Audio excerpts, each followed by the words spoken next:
ស្វាគមន៍និងស្ដាប់ដំរុយឆ្នោតខ្មែរប្រចាំថ្ងៃ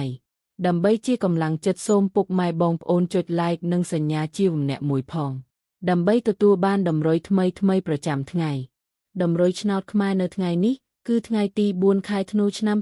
2025ដើម្បីកុំឲ្យខាតពេលយូរសូមស្ដាប់ដំរុយឆ្នោតពី admin មានលេខ65847524សម្រាប់ប៉ុស្តិ៍ ABCD សម្រាប់លេខ OSAD មាន2គ្រាប់គឺ OS ខ្ទង់70និង20សម្រាប់3លេខគឺ admin មាន2គ្រាប់ផងដែរគឺមានលេខ489គុណ